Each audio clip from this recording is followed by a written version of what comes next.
आपको fourth point वापस से बताना है, settlement of trade disputes. Trade disputes मैंने आप लोगों को बताए थे कि बिजनेस के अंदर लाइक वर्कमैन कंपनसेशन का कोई डिस्प्यूट हो जाए, डेटर्स क्रेडिटर्स के बीच में कोई डिस्प्यूट हो जाए कि हमारा कितना अमाउंट पेबल था, है ना। तो ये सारी चीजें आपकी ऑडिटेड फाइनेंशियल स्टेटमेंट से सॉल्व की जाती है। ठीक है, कोर्ट के अंदर, जिस भी कोर्ट के अंदर अपन ने अपना सबमिशन किया है कि हमें ये प्रॉब्लम आ रही है, वहाँ पे वो हमसे क्या करते हैं, दोनों एंटिटी से ऑडिटेड फाइनेंशियल स्टेटमेंट्स मंगवाते हैं, देन खुद कुछ एविडेंसेस निकाल करके डिसीजन लेते हैं कि कितना अमाउंट पेबल और रिसीवेबल है। Okay ma'am. Okay, so now next is और मोस्ट इम्पोर्टेंट, अच्छा एक मिनट, कुछ इसके, हाँ ये लिख लीजिए, साथ में सुनते भी रहिए। एडवांटेजेस ऑफ ऑडिट का कुछ तो आ सकता है आपका डायरेक्ट क्वेश्चन, जैसे एग्जाम में आ गया डायरेक्टली कि what are the advantages of audit, है ना। कुछ इनडायरेक्ट क्वेश्चंस भी आ सकते हैं। कैसे इनडायरेक्ट क्वेश्चन, कि लाइक मान लो मेरी सोल प्रोप्राइटरशिप फर्म है ना, तो हमने कहा कि सोल प्रोप्राइटरशिप को सारी कंसर्न्स को ऑडिट करवाना कंपलसरी नहीं होता है, पार्टनरशिप फर्म्स को भी ऑडिट करवाना कंपलसरी नहीं होता है, but according to income tax act अगर उनका टर्नओवर एक लिमिट से एक्सीड करता है, ओनली इन दैट केस उनके ऊपर मैंडेटरी लाइबिलिटी आती है। ठीक है, तो अब मान लो मेरी कंपनी का टर्नओवर ओनली 80 लाख्स है and according to income tax act और एनी अदर एक्ट मैं ऑडिट क्राइटेरिया के अंदर फॉल नहीं होती हूँ। ठीक है, स्टिल मेरा अकाउंटेंट मुझे कह रहा है या फिर कोई भी पर्सन मुझे कह रहा है कि आपको आपके फाइनेंशियल स्टेटमेंट्स की ऑडिट करवा लेनी चाहिए।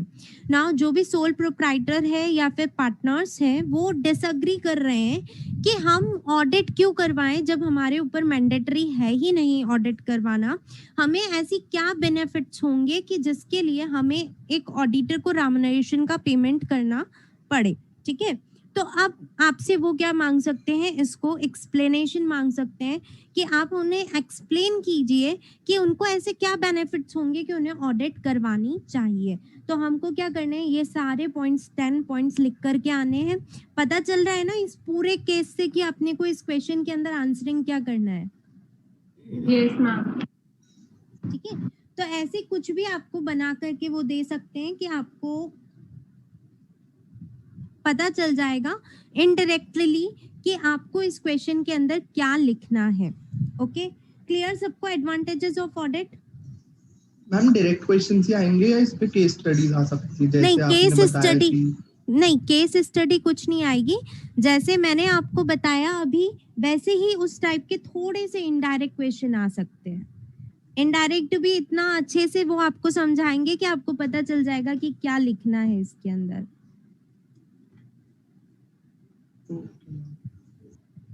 ओके, स्टार्ट करें next question. Yes ma'am. Okay, अच्छा अगर किसी का नोट डाउन करने से रह जाता है तो मैं वर्ड फाइल डेली शेयर करूंगी आपकी, आप लोग नोट डाउन कर सकते हैं, है ना।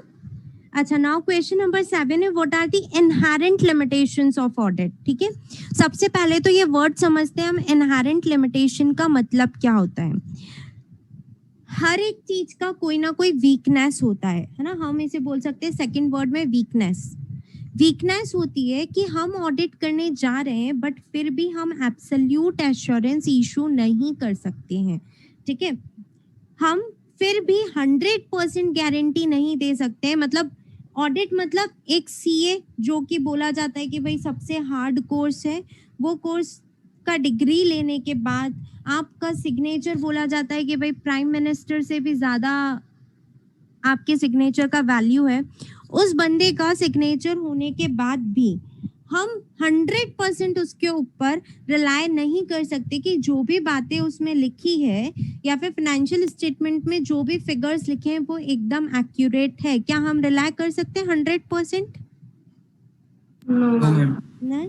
ठीक है, तो ऐसी कौन सी लिमिटेशंस हैं, ऐसी कौन सी वीकनेसेस है जिसकी वजह से हम उसके ऊपर 100% रिलाय नहीं कर सकते, तो उसे बोलते हैं इनहेरेंट लिमिटेशन। यानी ऑडिट की खुद की अपने में कुछ वीकनेसेस है जिसकी वजह से हम एब्सोल्यूट एश्योरेंस इशू नहीं कर सकते हैं, हमें रीजनेबल एश्योरेंस इशू करना होता है। ओके, तो this is known as inherent limitation. आपको सेकंड वर्ड भी आ सकता है weaknesses of audit, but weakness आने के बहुत कम चांसेस है, इनहेरेंट लिमिटेशन ही वर्ड आएगा। एक इनडायरेक्ट क्वेश्चन ऐसा भी आ सकता है कि एक क्लाइंट मेरे पास आया और मुझे बोलता है कि आप मेरे फाइनेंशियल स्टेटमेंट्स का ऑडिट कर दो, मैं आपको 20,000 रुपीज रेम्युनरेशन देने के लिए रेडी हूँ, बट आपको मुझे एब्सोल्यूट एश्योरेंस देना है। नाउ ऑडिटर सेज कि हम एब्सोल्यूट एश्योरेंस नहीं दे सकते हैं, तो ऑडिटर क्यों कह रहा है कि हम एब्सोल्यूट एश्योरेंस नहीं दे सकते, इसको एक्सप्लेन कीजिए। क्या रीजंस है बिहाइंड दैट कि वो एब्सोल्यूट एश्योरेंस इशू नहीं कर सकता है? अच्छा, कुछ रीजंस बता सकते हैं आप लोग मुझे? मैम उसके पास है ना एक ही फर्म नहीं होती, मतलब और भी होती है, तो उसको सबका करना होता है। मटेरियल इंफॉर्मेशन उसके पास इतना टाइम नहीं होता, तो वो सबका एकदम 100% एश्योरेंस। मैम जरूरी नहीं है सारी मिस्टेक डिटेक्ट हो। वेरी गुड मैम हो सकता है कि वो ऐसे भी बता दे। एक मिनट कौन गर्ल कौन कोड के डिटेक्ट नहीं कर सकते मैम एक्चुअली अगर वो उसने एब्सोल्यूट एश्योरेंस दे दी तो कहीं ना कहीं वो भी बाइंड हो जाएगा ना कि वो मतलब उसके अकॉर्डिंग तो हर चीज सही है, और अगर कोई भी एरर या कोई भी फ्रॉड डिटेक्ट हो गया तो उस पे भी फिर वो लायबिलिटी आएगी। वो अपने करंट स्टेट ऑफ माइंड के हिसाब से बिल्कुल सही चीज और बताते हैं। इंडिपेंडेंट भी और मैम अगर लार्ज फर्म हो तो फिर पड़ेगा। ओके, चलो अब कुछ इनहेरेंट लिमिटेशंस आप लोगों ने सही बोली है, कुछ और भी लिमिटेशंस होती हैं जिनकी वजह से वो नहीं दे सकता एब्सोल्यूट एश्योरेंस। वो सारी लिमिटेशंस अपन बताते हैं, डिस्कस करते हैं। मैम कई बिजनेस एंटिटी को कॉस्टली पड़ता है, इसलिए भी नहीं करवा पाती ना। ठीक है, तो आइए देखिए 8 पॉइंट्स लिखे हैं मैंने आपके सामने। फर्स्ट पॉइंट है टाइमलीनेस। आप इनका पूरा रीडिंग जो है आज नोट्स में से करिएगा, ठीक है। मैं अभी आपको बहुत डिटेल के अंदर समझा रही हूँ, जितना मैं आपको समझाऊंगी उसका शायद 50% आपको नोट्स में मिलेगा, है ना, ठीक है। मैं प्रैक्टिकल नॉलेज दे रही हूँ आपको यहाँ पे, इसलिए मैं बहुत ज्यादा आप लोगों को समझाती हूँ ताकि आप लोगों को चीजें लर्न रह जाए, ठीक है। बट एग्जाम में हम इतना ज्यादा डिटेल में लिख करके नहीं आएंगे क्योंकि हमारे पास वहाँ पे टाइम लिमिट होती है, ठीक है। तो जो नोट्स के अंदर गिवन है वही चीजें आप क्या करेंगे, लर्न करना है आपको। बाकी जो सारी चीजें मैं बता रही हूँ सिर्फ नोटबुक में आप चाहें तो लिख सकते हैं पॉइंट्स के सामने, कि आपको बाद में फ्यूचर में रेफरेंस से याद आ जाए चीजें। फर्स्ट टाइमलीनेस, जो मैं ऑलरेडी आप लोगों को कल परसों डिस्कस कर चुकी थी और अभी बहुत सारे स्टूडेंट्स ने बोला भी है। हमारे पास क्या रहता है, मार्च के बाद में ऑडिटर आपके बुक्स ऑफ अकाउंट्स को चेक करने आएगा, ठीक है। तो अप्रैल के अंदर मान लो हम कुछ सारे बुक्स ऑफ अकाउंट्स प्रिपेयर करते हैं, मई के अंदर बंदा आता है बुक्स ऑफ अकाउंट्स की चेकिंग करेगा, और उसके पास में एक टाइम लिमिट होती है according to income tax act की 30 सितंबर तक उसे ऑडिटेड फाइनेंशियल स्टेटमेंट सबमिट करवाने होते हैं, ठीक है। तो एवरेज 4 to 5 मंथ्स हमारे पास में रहते हैं कि हमें आपके फाइनेंशियल स्टेटमेंट्स का क्या करना है, ऑडिट करना है। नाउ हमारे पास ओनली आपकी एंटिटी नहीं है ऑडिट करने के लिए। According to income tax act tax audit हम 60 टैक्स ऑडिट्स कर सकते हैं, एक पर्सन 60 कंसर्न्स की ऑडिट कर सकता है, ठीक है। इसके अलावा 60 कंसर्न्स तो वो कंसर्न्स जिनका टर्नओवर 2 करोड़ से अबव है ना। इसके अलावा जो वॉलेंटरी ऑडिट होती है वो वॉलेंटरी ऑडिट हम कितनी भी कर सकते हैं, है ना। आपके कुछ सेक्शंस आएंगे जब टैक्स पढ़ेंगे, वहां पे कुछ 44 AD AE सेक्शंस आएंगे, अभी उनका डिस्क्रिप्शन नहीं दे रही हूँ, है ना। वो लोग टर्नओवर लिमिट क्रॉस करते नहीं करने वाले लोग हैं, ठीक है। वो चाहे तो भी ऑडिट करवा सकते हैं, तो वो हमारी 60 के ऑडिट्स के अंदर नहीं आती है, बट उनका भी हमें क्या करना होता है, 30 सितंबर तक रिपोर्ट सबमिट करना होता है। तो अभी हम क्या समझेंगे, हमारे पास में 4 to 5 मंथ्स है, जब तक हमें 30 सितंबर तक क्या करना है, हमें ऑडिट रिपोर्ट सबमिट करना है। कितनी एंटिटीज का, एक बंदा 60 एंटिटीज का ऑडिट सबमिट कर सकता है। इसके अलावा कंपनी ऑडिट्स भी होती है, उसका भी टाइम पीरियड होता है, ठीक है।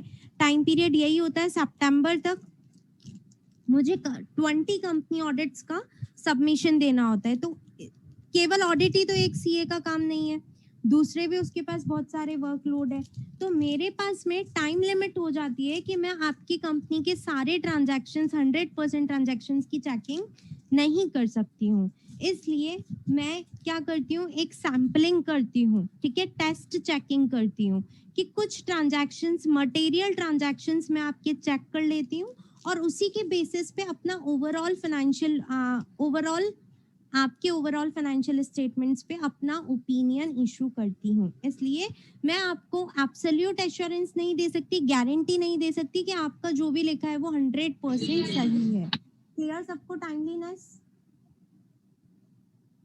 मैम आपने नंबर्स बताए ना अभी कंपनी के लिए कितने, जैसे आपने 60 तो उसके मतलब जिनके 2 करोड़ का टर्नओवर है, उसके अलावा आपने कंपनी का कितना बताया? 20 बताइए। ये सारी चीजें आपकी इन डिटेल बाद में आएगी, ओके मैम। है ना?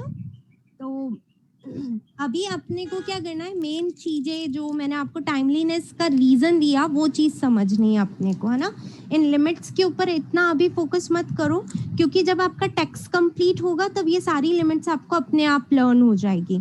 जब आपका कंपनीज एक्ट कंप्लीट होगा तब वहां की लिमिट्स आपको लर्न हो जाएगी, है ना?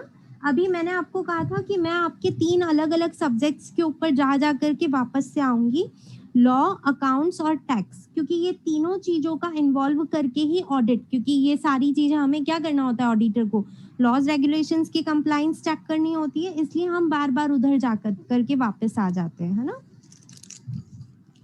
Okay, now next low point, yes ma'am. Collusion among employees. Collusion का मीनिंग समझ लीजिए पहले। कल्यूजन का मतलब होता है 2 या 2 से ज्यादा लोगों का एक इन्वॉल्व हो जाना, मतलब फ्रॉड करने के पर्पस से, है ना? जैसे मान लो हम 5 जने हैं, एक बैंक है ना?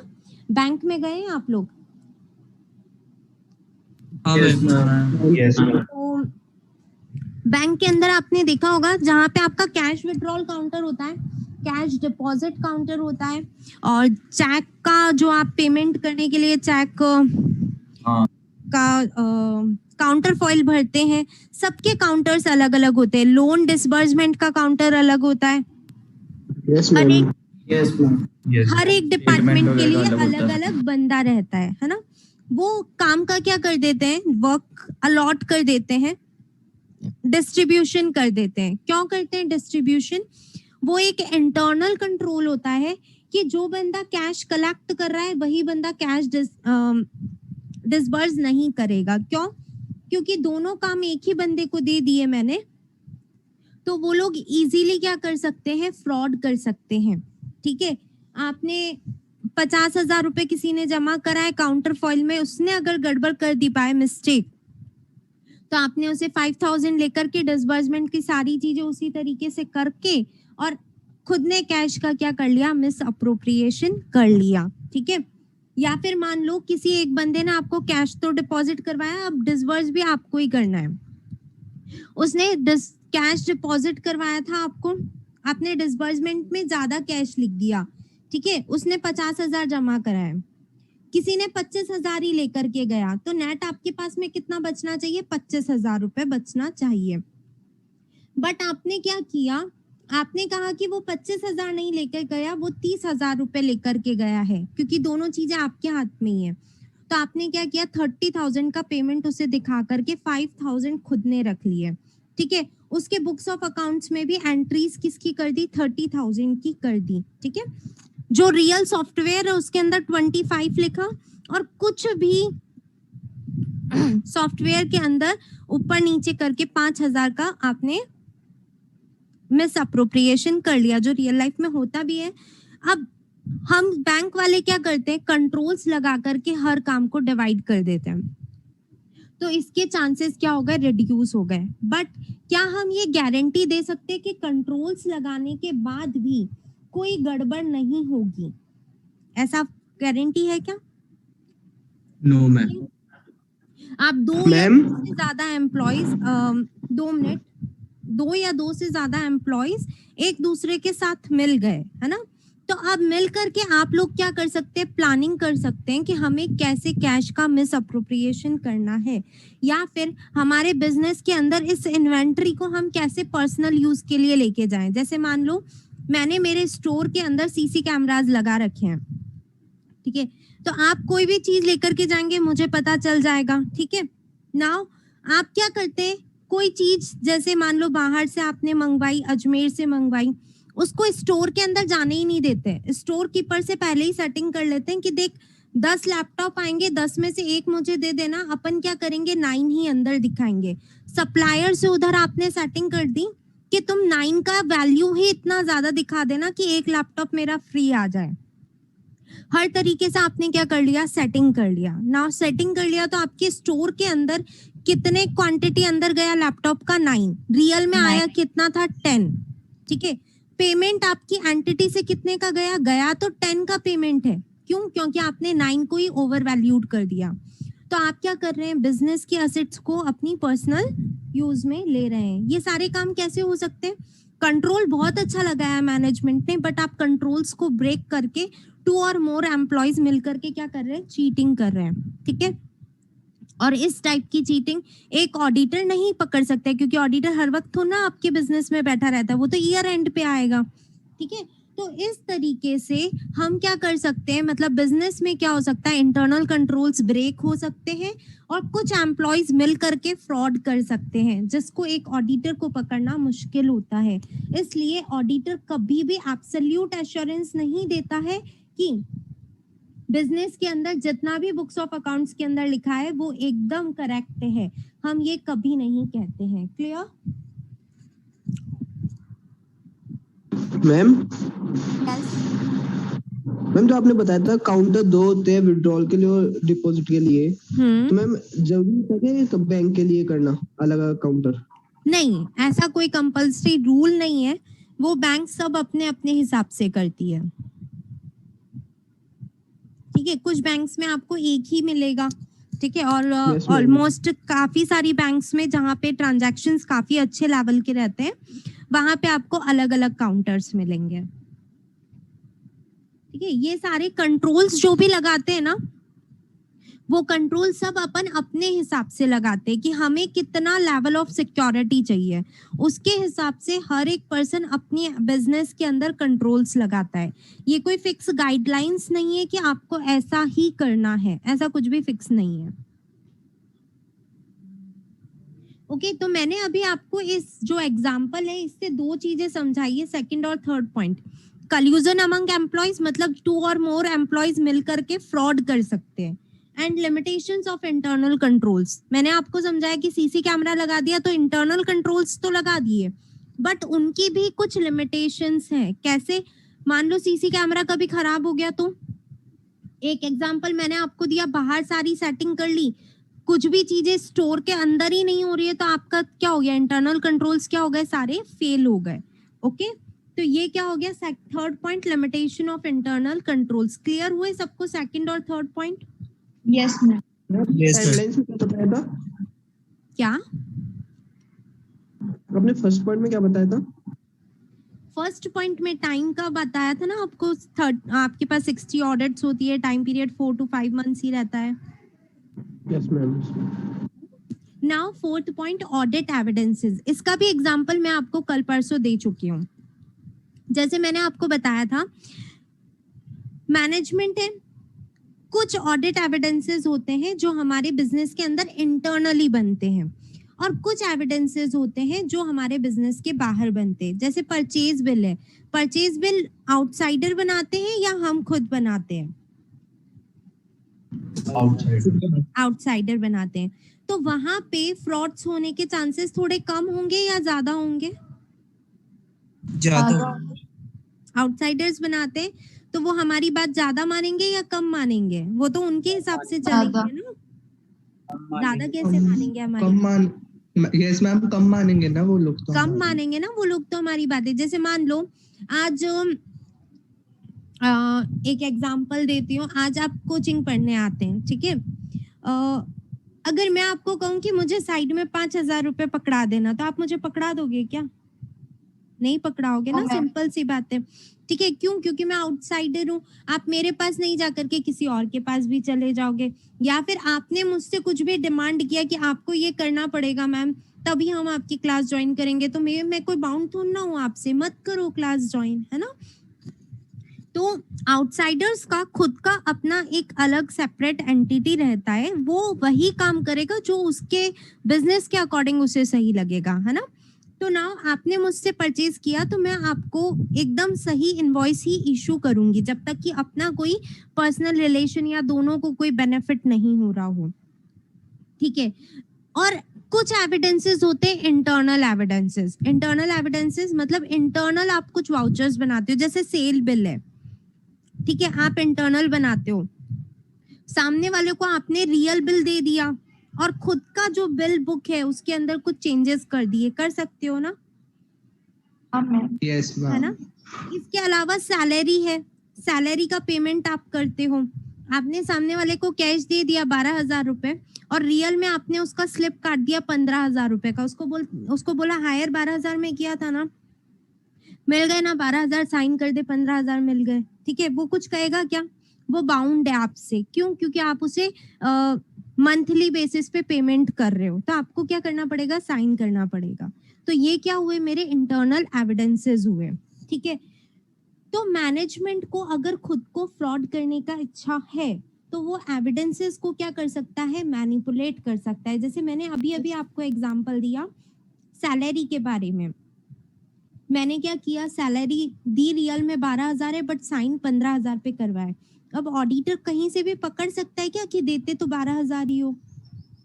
नहीं पकड़ सकता ना, क्योंकि कैश में पेमेंट हो रहा है। अगर बैंक से पेमेंट हो रहा होता तो फिर भी हम पकड़ लेते हैं ना। तो अब आप एविडेंसेस को ही अगर मैनिपुलेट कर दो तो हमें क्या पता चलेगा? हम तो ना हर टाइम आपकी एंटिटी में रहते हैं। तो ये है ऑडिट एविडेंसेस का पॉइंट कि एविडेंसेस ही हमें को एविडेंसेस ही हमारी क्या बन जाते हैं? वीकनेसेस बन जाते हैं, क्योंकि मैनेजमेंट खुद फ्रॉड करने के पर्पस से या फिर प्रॉफिट को मैनिपुलेट करने के पर्पस से एविडेंसेस को क्या कर देता है? मैनिपुलेट कर देता है, ठीक है। और हम चाह करके भी उन फ्रॉड और एरर्स को डिटेक्ट नहीं कर पाते हैं। क्लियर ऑडिट एविडेंसेस का पॉइंट? ठीक है। Now next test nature of audit. Test nature of audit का क्या मतलब है? ये मैं ऑलरेडी आपको समझा चुकी हूँ कि ऑडिट के अंदर हम आपके पूरे ईयर के हर एक ट्रांजैक्शंस को चेक नहीं करते हैं, हम टेस्ट चेकिंग करते हैं। टेस्ट चेकिंग मतलब जो मटेरियल ट्रांजैक्शंस है उनको हमने चेक कर लिया और उन्हीं के बेसिस पे रिमेनिंग ट्रांजैक्शंस का भी ओवरव्यू ले लिया, ठीक है। तो 100% ट्रांजैक्शंस की चेकिंग नहीं होती है, इसलिए हम आपको 100% गारंटी नहीं दे सकते हैं। Okay, fifth point. Yes ma'am. Now sixth point, financial statement involves estimations. आपने अकाउंट्स के अंदर ट्रेडिंग, P&L और बहुत सारी अकाउंट्स पढ़ी है। ऐसे कौन से पॉइंट्स हैं जहां पे एस्टिमेशन इन्वॉल्व रहता है अकाउंट्स के अंदर? प्रोविजन फॉर डेप्रिसिएशन या provision for bad debts. Good, provision हो गया,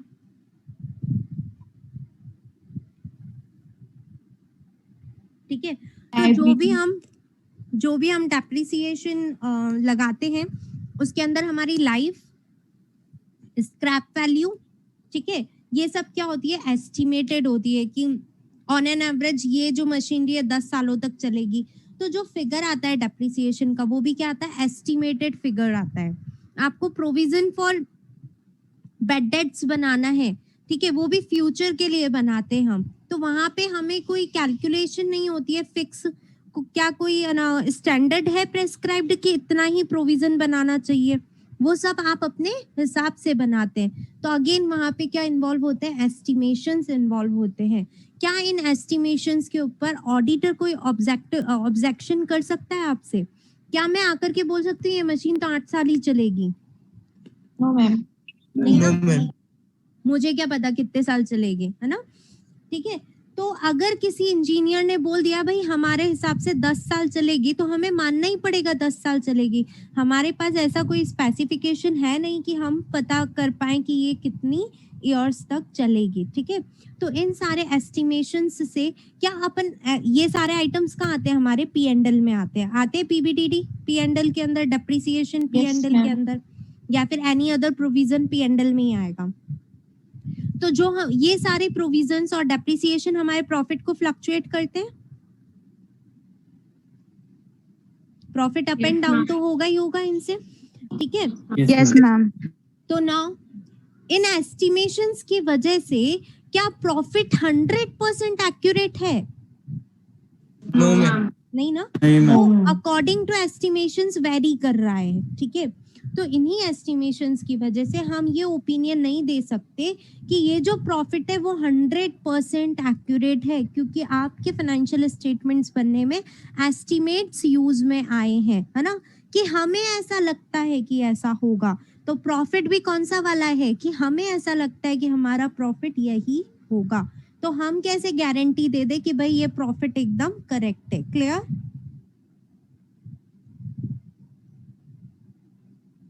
yes ma'am. Okay, now seventh point is cost benefit analysis, है ना। cost benefit analysis क्या होता है इसे समझिए। जैसे मान लो एक ऑडिटर के ऊपर ड्यूटी है कि वो सारे ट्रांजैक्शंस और इवेंट्स को चेक करे। ठीक है, ऑब्वियसली ये ड्यूटी है कि हमें सारे ट्रांजैक्शंस और इवेंट्स को चेक करना चाहिए। हमें छूट क्या है, आप टेस्ट चेकिंग कर सकते हो, बट आपको चेक तो करना चाहिए। नाउ मान लो मेरे पास कोई कंपनी है, उस कंपनी का चेन्नई के अंदर एक ब्रांच है, उस कंपनी का बैंगलोर के अंदर एक ब्रांच है, एक मुंबई के अंदर ब्रांच है, एक जयपुर के अंदर ब्रांच है, एक इंदौर के अंदर ब्रांच है, उसके इतने सारे ब्रांचेस हैं। ठीक है, क्या मेरे लिए, मैं ऑडिटर हूँ उस कंपनी की। ठीक है, अब ऑडिटर हूँ तो मुझे सारी ब्रांचेस को कवर करना है, सारी ब्रांचेस की यहाँ पे जा करके मुझे उसके बुक्स ऑफ अकाउंट्स चेक करने हैं। ठीक है, चलो आप लोग बोलोगे मैम बुक्स ऑफ अकाउंट्स तो टैली का डाटा आपके एक ही जगह पे मंगवा लेना, चेक कर लेना, जो भी उनके एविडेंसेस है बस के थ्रू या कोरियर के थ्रू मंगवा लेना, चेक कर लेना। मैंने कहा ठीक है, इस तरीके से मैं चेक कर लेती हूँ। बट क्लोजिंग स्टॉक, असेट्स का वेरिफिकेशन कि आपके रियल में ब्रांचेस में इतनी असेट्स है भी या नहीं है, क्लोजिंग स्टॉक इतना ही है या नहीं है, ईयर एंड पे आप बोल रहे हो कैश मेरे पास में 2 लाख रुपए पड़े, कैश है या नहीं है, क्या मैं इनको जयपुर में बैठे बैठे ही हर एक ब्रांच का चेक कर सकती हूँ क्या?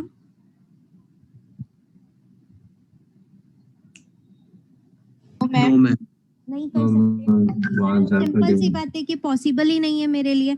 ये कब पॉसिबल होगा? जब मैं विजिट करूं हर एक ब्रांच पे। ठीक है, नाउ विजिट करूं तो क्या मैं क्या सोचूंगी पहले, क्या मेरे को इतना रेम्युनरेशन भी मिल रहा है कि मैं अपनी फ्लाइट के या ट्रेन्स के या बस के टिकट्स लगा करके होटल्स में रह करके ये सारा आपका काम करूं। ठीक है, और साथ में सेकंड चीज कि क्या जो अमाउंट है वो इतनी मटेरियल है कि मुझे जाकर के चेकिंग करना चाहिए। ठीक है, इन दोनों चीजों के ऊपर मेरा आंसर यस और नो क्या रहेगा, बेस्ड रहेगा।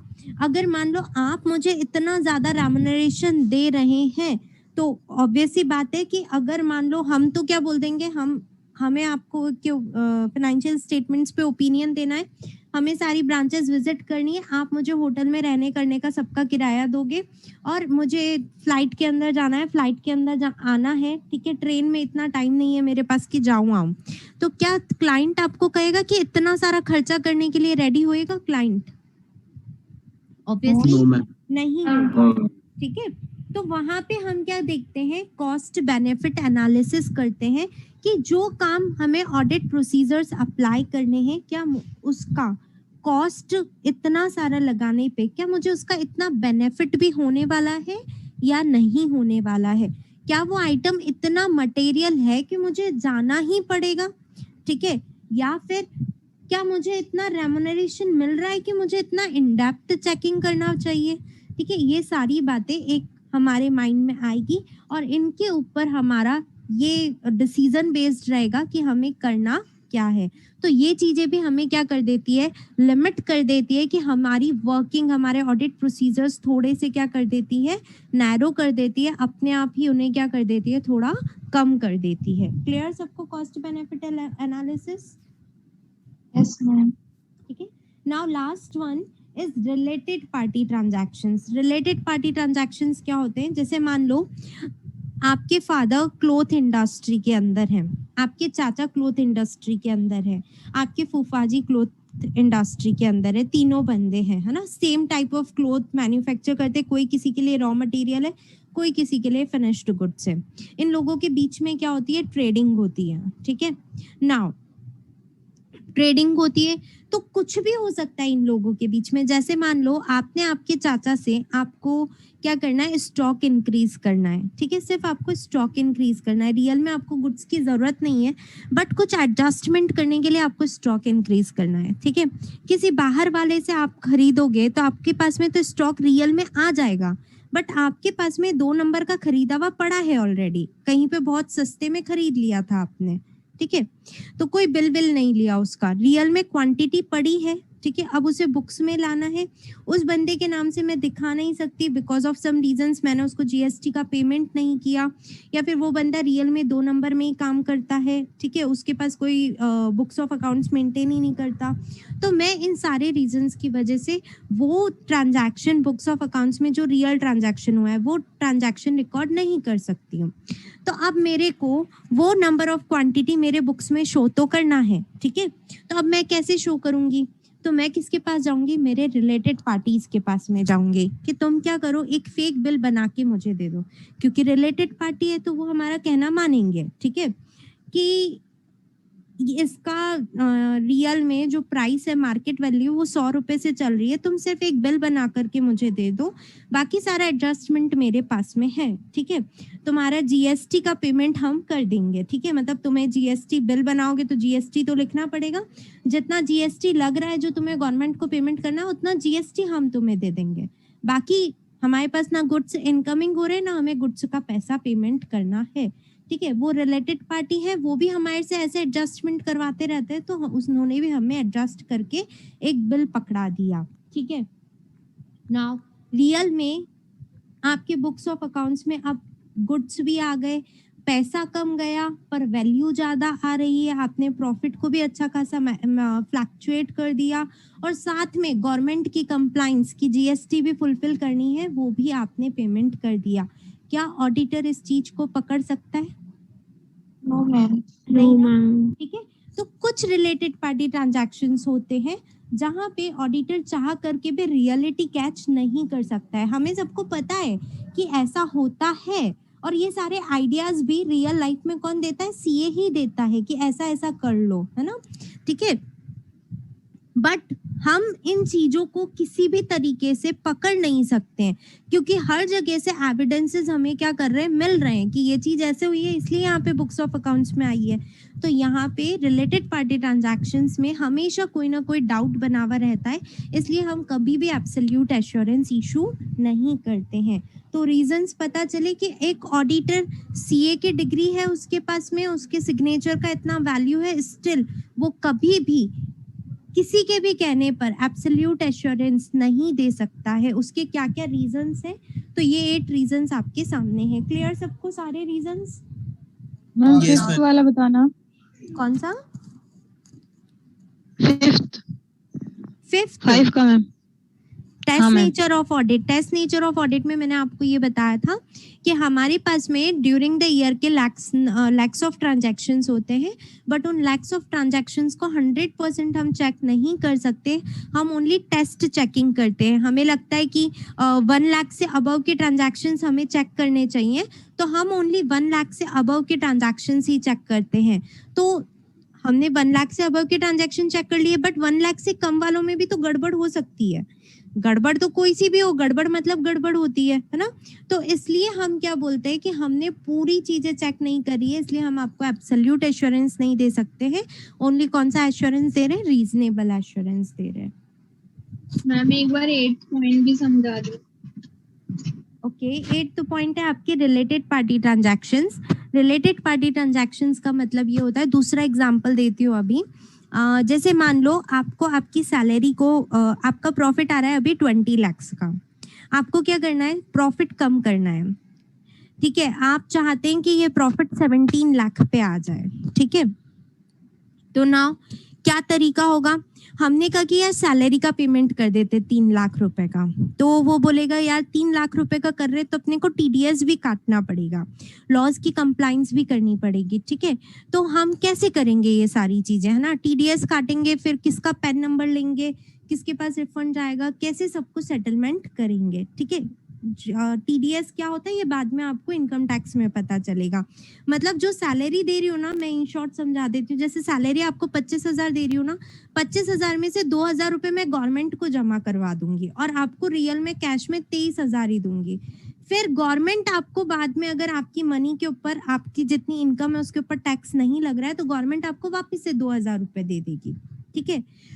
तो अगर कोई नॉन रिलेटेड पर्सन होगा तो हमें 2,000 पर मंथ यानी 24,000 रुपए का नुकसान हो जाएगा, ठीक है। तो अब कैसे हम लोग एडजस्टमेंट करें, क्योंकि हमें 3 लाख रुपए कम करने हैं, लॉज की कंप्लाइंस भी करनी है, कैसे सब कुछ करें।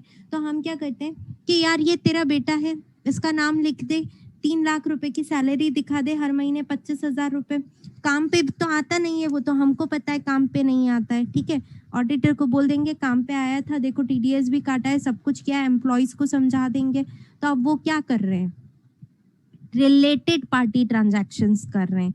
इन रिलेटेड पार्टी ट्रांजैक्शंस के अंदर आप प्रॉफिट भी मैनिपुलेट कर रहे हो, लॉस की भी सारी कंप्लाइंस कर रहे हो, है ना, और ऑडिटर इस चीज को आपके पकड़ नहीं सकता है। वो तो सिर्फ क्या बोलेगा, बैंक से पेमेंट हो रहा है, वो अपन तो क्या बोल देंगे सीधा, देख लो बैंक से पेमेंट हो रहा है, सारा पैसा दिया है हमने इसको। अब जब आप बैंक से पेमेंट कर रहे हो, आपके एम्प्लॉइज बोल रहे हैं बंदा काम पे आ रहा था, आपने टीडीएस भी काटा है, सारे लॉज की कंप्लाइंस कर रहे हो, तो हमारे पास कोई ऑप्शन नहीं है कि हम आपको बोल सके आप झूठे हो, है ना। तो इसलिए रिलेटेड पार्टी ट्रांजैक्शंस हमें क्या कर देते हैं, लिमिट कर देते हैं कि हम रियलिटी को फाइंड आउट नहीं कर पाते हैं। Okay yes ma'am. मैम ये जो आपके नोट में प्रोफेशनल स्पेक्टिसिज्म है, इसका मतलब क्या है? ये अपन पूरा पॉइंट पढ़ेंगे तब समझाऊंगी, ओके मैम, है ना। तो आज आप लोगों के देखिए क्वेश्चन नंबर 9 कंप्लीट हुआ है, क्वेश्चन नंबर 10 कंप्लीट हुआ है जो आप लोगों को पढ़ना है, ठीक है। कोई भी अगर प्रॉब्लम आती है क्वेश्चन नंबर 10 में, कोई पर्टिकुलर वर्ड समझ में नहीं आ रहा है तो आप मुझसे पूछ सकते हैं, है ना, कल पूछ लेना या व्हाट्सएप पे पूछ लेना। एंड लास्ट मैम ये प्रोफेशनल स्पेक्टिसिज्म, अच्छा इसी क्वेश्चन में आ रहा है क्या कहीं पे? हाँ मैम इसी में ही है। ओके तो अभी वो वर्ड छोड़ो, उसको अपन परसों कवर करेंगे। 2 वर्ड्स परसों कवर करेंगे, professional judgement and professional scepticism, है ना। दोनों वर्ड्स आ रहे होंगे कहीं ना कहीं। फिर मैम एग्जाम के लिए जो आप लिखवा रहे हो वो वाले करने हैं या फिर उसमें से जो आपने नोट्स दिए उसमें से याद करना है? एग्जाम के लिए आपको अभी तो जो नोट्स दिए हैं वही लर्न करने हैं। एग्जाम डे पे आप इतने सारे नोट्स पढ़ करके नहीं जा पाओगे, इसलिए ये नोटबुक उस दिन पढ़ लेना, है ना। ओके बहुत ज्यादा टाइम हो गया, 10:30 हो गया, आपकी दूसरी क्लास है। मैम 10 मिनट से तो यस मैम 20 मिनट ज्यादा हो गए, मतलब ओके 10 पे खत्म। 20 मिनट। चलो ठीक है, आप लोग join. Thank you ma'am. Okay thank you ma'am. Thank you ma'am.